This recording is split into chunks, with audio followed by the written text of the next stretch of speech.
Hey guys, the much beloved old school MMORPG RaiderZ was announced to be relaunched just at the end of last year. A few days ago, a development roadmap was revealed with information about the new changes to be expected when the game comes back. Initially published in 2012 by Gameforge and Perfect World Entertainment, RaiderZ is an action combat MMORPG that offers a fantasy world where you can play the typical classes of Cleric, Mage, Berserker, Assassin, and Guardian. Inarguably, the biggest appeal of the game was a very good combat system that was ahead of its time. Characters had the ability to dodge, aim, and make decisive combat movements, while enemies had advanced skills like dashing, jumping, biting, and flying around. At a time when much of the competition was still running with Tab Target, RaiderZ offered something different. It is, however, being relaunched, meaning that it was shut down at some point for one reason or another. Despite having one of the best combat systems in an MMORPG during its time, RaiderZ was often criticized for having very short progression and very limiting endgame initially with a level cap that could be reached in a matter of days, while its competition, Terra, the Lord of the Rings Online, and the at the time still popular World of Warcraft offered gameplay with significantly longer playtime, most of which also had much higher funding and therefore wider ad campaigns to pull players from the gaming audience. In August of 2015, due to its developer Mayat going bankrupt, all RaiderZ servers were finally shut down, leaving only private servers left to play the game.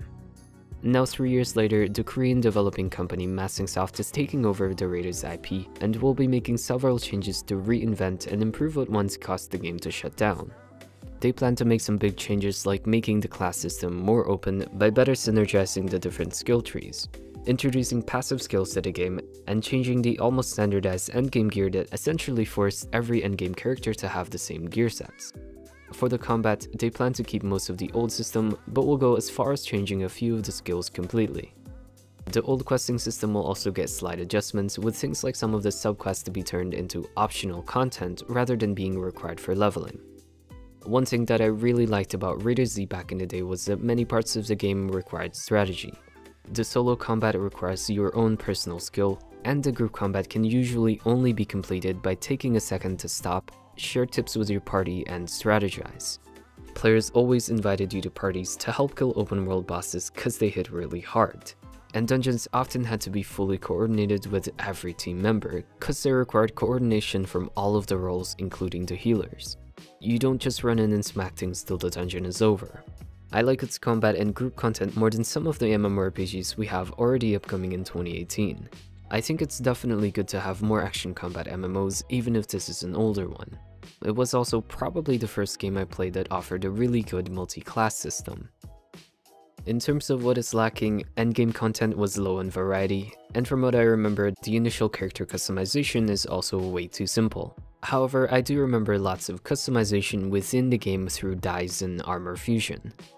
RaiderZ's relaunch will have a free-to-play model with a cash shop the same as the original. Masangsoft have said that they plan to provide very fair microtransactions for cash shop outfits with no effects to the game's balance in order to keep the game alive and running. But we'll see how that actually turns out. Personally, I'm glad to see RaiderZ getting some attention again. However, its goals to reinvent the game to be more modern and up to par with other recent MMORPGs sounds pretty ambitious.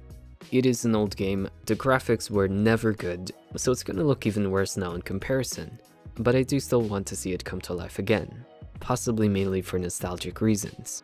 You can read the poorly translated development roadmap page in full length on the RaiderZ Facebook page if you'd like. Anyways, let me know what you guys think of RaiderZ coming back to life. Do you think it stands a chance against the competition now, or will it just turn out to be another Asta relaunch and close after 4 months?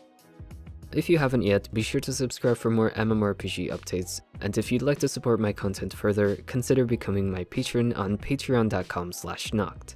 Thank you for watching, and hopefully I'll see you again in the next one. Goodbye.